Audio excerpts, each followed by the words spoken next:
Assalamualaikum warahmatullahi wabarakatuh. Perkenalkan, saya Agung Sanjaya dengan NIM 1524113.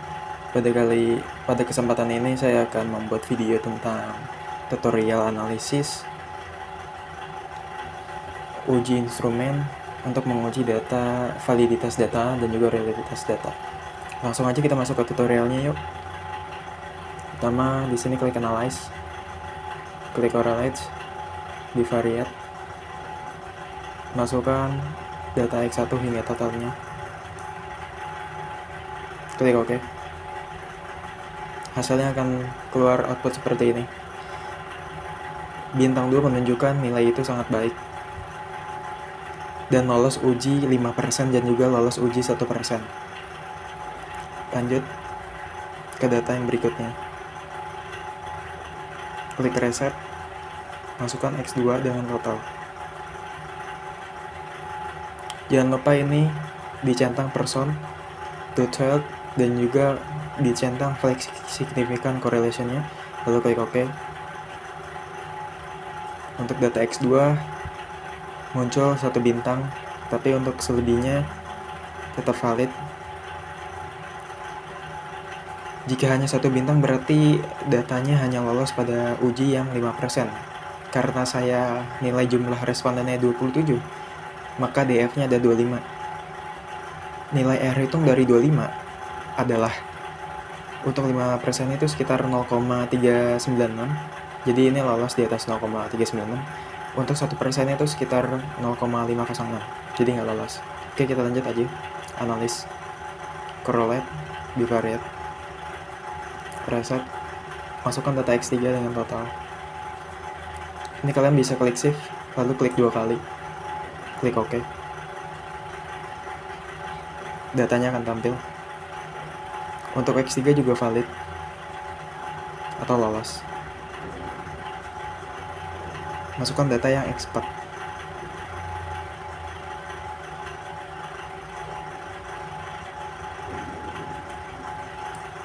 Klik OK. Setelah itu kita cek nilai datanya valid semua. Oke, kita lanjut ke X5.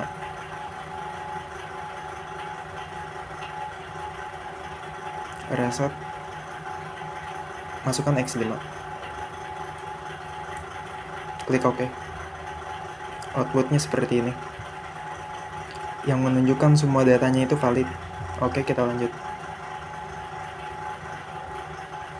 Uji data untuk X6.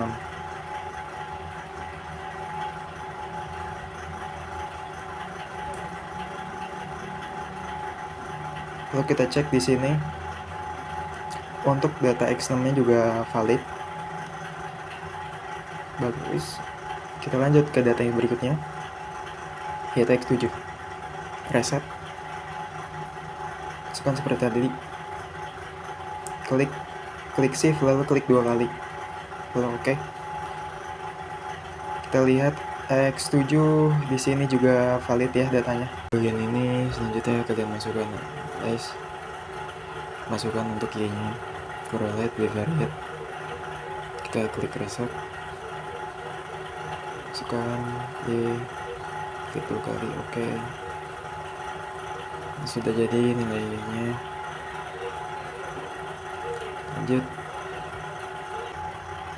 Lanjut kita ke pengujian reliabilitas analisis.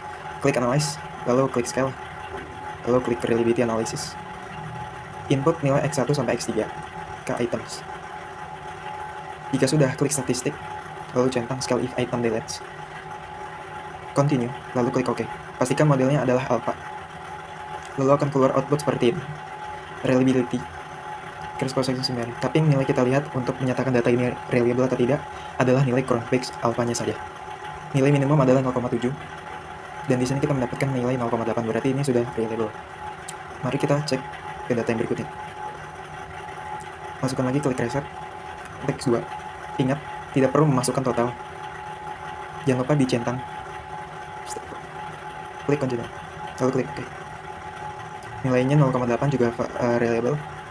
Kita lanjut ke data yang berikutnya. Statistik, lalu centang klik continue, lalu klik OK. Nilainya juga 0,8, berarti reliable. Reset, masukkan data X4 ke items, klik statistik, centang, continue, lalu klik OK. Di sini mendapatkan 0,9 yang berarti datanya sangat reliable ya teman-teman. Bagus untuk X4. Kita lanjut ke cek ke X5. Klik reset, masukkan seperti tadi. Tidak perlu total, klik statistik, centang, lalu klik continue, lalu klik OK. Hasilnya 0,8, berarti masih tergolong reliable, berarti lolos istilahnya. Masukkan nilai X6 ke input, klik continue, klik OK. Nilai X6 adalah 0,8, berarti reliable juga atau lolos. Untuk X7 kita masukkan statistik, scale of item generates, continue, lalu klik OK. Nilai 0,8, lalu kita uji untuk nilai yang Y-nya ya, tanpa total teman-teman. Ingat, masukkan, centang, jangan lupa, lalu klik continue, klik OK. Hasilnya 0,896, berarti itu hasilnya reliable. Oke, selanjutnya saya akan menjelaskan tentang koefisien relasi dan juga koefisien determinasi. Caranya seperti ini. Kita masuk ke analyze, regression, lalu linear. Masukkan nilai total Y ke dependent, lalu X1, X2, X3 ke independent hingga X7, hingga total X yang kalian punya ya teman-teman. Seluruh total X lah misalnya.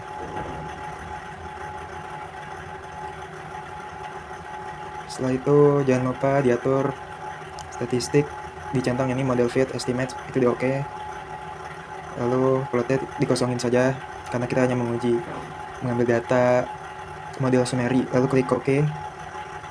Nah, muncul hasil output seperti ini. Yang kita lihat hanyalah output yang ini aja teman-teman, model summary. Oke, saya langsung jelaskan. Di sini R adalah koefisien relasi ya. Di sini terdapat nilai sebesar 0,828 atau sebesar 82%,8 ya teman-teman. Nilai koefisien relasi itu menunjukkan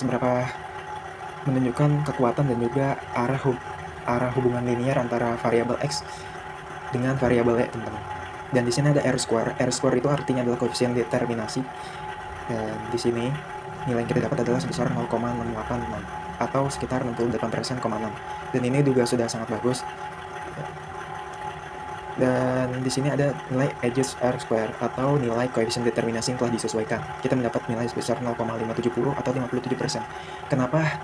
Apa sih bedanya koefisien determinasi dengan koefisien determinasi yang telah disesuaikan? Bedanya gini teman-teman, koefisien determinasi yang telah disesuaikan itu dia itu membuang atau memberikan penalti kepada beberapa variabel yang tidak menghasilkan daya atau daya yang signifikan lah gitu teman-teman. Yang nggak berguna dibuang, lalu jadi ini hasilnya yang berguna saja teman-teman, kira-kira seperti itu. Lalu berikutnya di sini ada standard error of the estimate yang menunjukkan nilai 1,474. Jadi untuk nilai standard error of the estimate ini semakin banyak nilainya, maka semakin buruk hasil prediksinya teman-teman. Sebaliknya, jika semakin rendah nilainya akan semakin bagus nilai prediksinya. Oke, sekian dari saya Agung Sanjaya. Wassalamualaikum warahmatullahi wabarakatuh. Untuk selanjutnya, penjelasan normalitas data, uji multikolorialitas, dan juga heteroklitikitas akan dilanjutkan oleh rekan saya yang bernama Muhammad Fahri. Saksikan terus untuk part 2 ya teman-teman. Dah, see you. Oke, Assalamualaikum warahmatullahi wabarakatuh. Nama saya Muhammad Fahri dengan NIM 1524108. Saya akan melanjutkan apa yang dari Agung Senjaya maksudnya. Oke, pertama-tama kita buka file yang dari Agung. Terus di sini saya akan menguji normalitas. Yang pertama yaitu kita cari di sini adalah analisis. Kita klik analisis, terus kita cari itu regression, terus linear. Oke, sudah muncul seperti ini. Lalu total Y, kita cari total Y ini, total Y, kita masukin ke dependent. Dan total X1, X2, X3, X4, X5, X6, X7. Lalu di sini kita ke plots.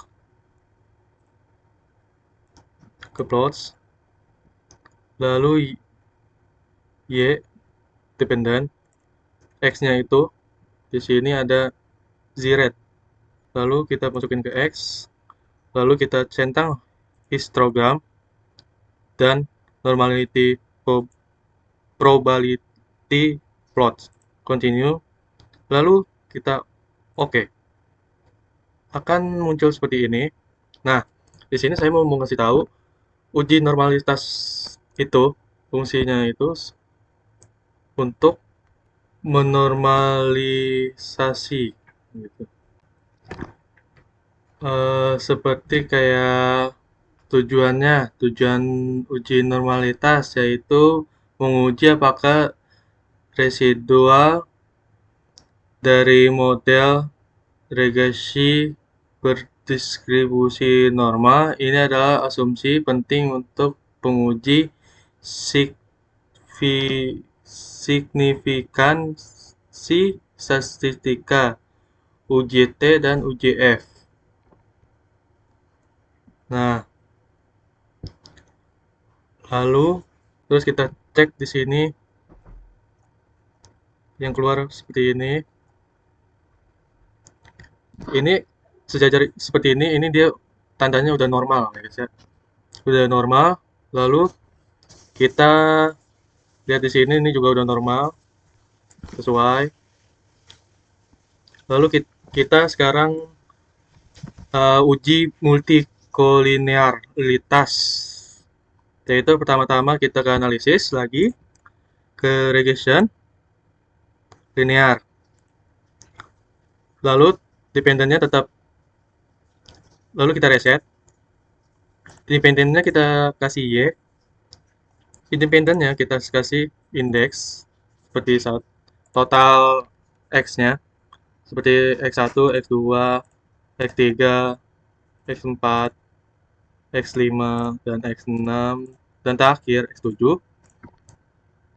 Klik di sini ada tombol statik. Lalu di statik ini kita centang yaitu estimasi ini dan model fit.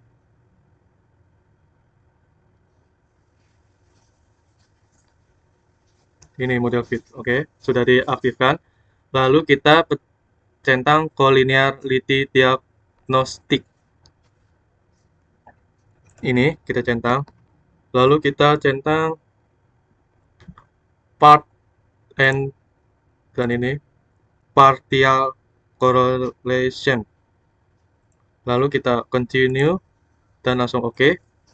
Nah, di sini saya mau kasih tahu uji multikolonialitas itu bertujuan menguji apakah ada kolerasi yang tinggi atau sempurna di antara variabel independen yaitu total X-nya. Multikoliniaritas yang tinggi membuat koefisien regresi tidak stabil dan sulit diinterpretasi. Dan di sini kita bisa melihat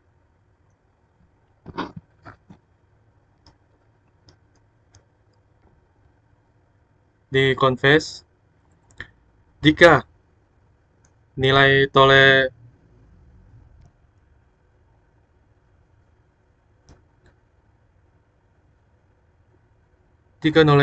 nilai tolerance itu kurang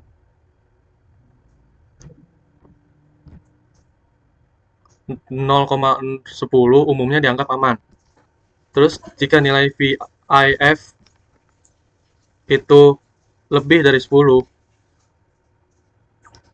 menunjukkan tidak ada multikoliniaritas serius. Dan di sini untungnya lebih dari 10. Oke. Lalu kita uji heteroskedasitas. Di sini kita ke analisis, lalu kita ke regression, lalu kita ke linear, kita reset lagi. Oke, seperti biasa, kita masukin lagi total Y ke dependent. Dan seperti biasa, total X1, X2, dan 3, 4, 5, dan 6. Oke, ini terakhir, kita masukkan ke independent. Lalu kita ke plots. Oke, lalu kita reset ke Y, space ini pokoknya susah dah ngomong, ke X, lalu kita pastikan centang histogram dan normality probability plot, kita centang dua-duanya, lalu continue dan oke. Dan akan keluar seperti ini.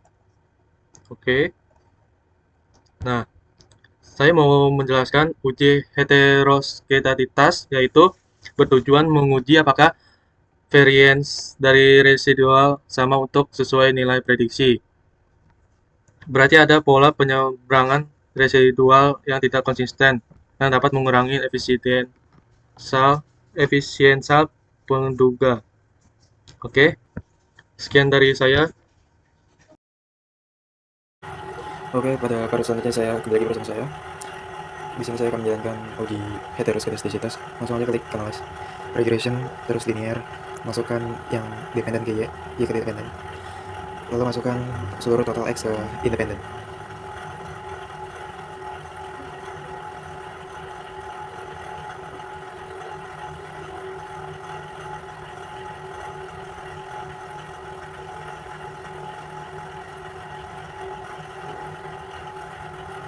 Jika sudah, klik save, lalu klik centang understand this residual, klik continue, klik OK. Abaikan output yang tampil, lalu segera ke transform, lalu compute variable, klik di sini abs underscore res. Setelah itu klik di sini numerik, klik arithmetic, klik abs, scroll ke bawah, klik ini 2 kali, klik OK.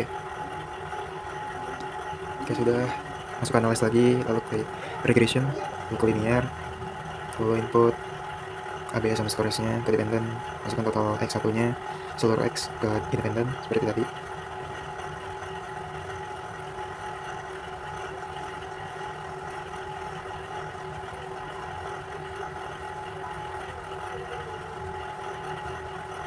Lalu klik statistik, centang deskriptif, continue. Untuk plot, masukkan z-rate ke Y, masukkan z-rate ke X, centang histogram, centang normal probability plot, klik OK. Kita muncul hasilnya. Kita seperti ini, abaikan saja histogram karena ini untuk uji heteroskedastisitas saja.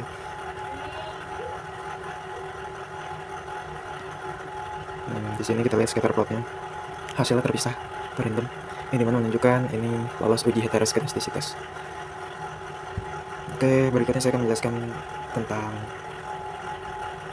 ANOVA atau uji parsial atau uji T, dan juga uji F koefisien.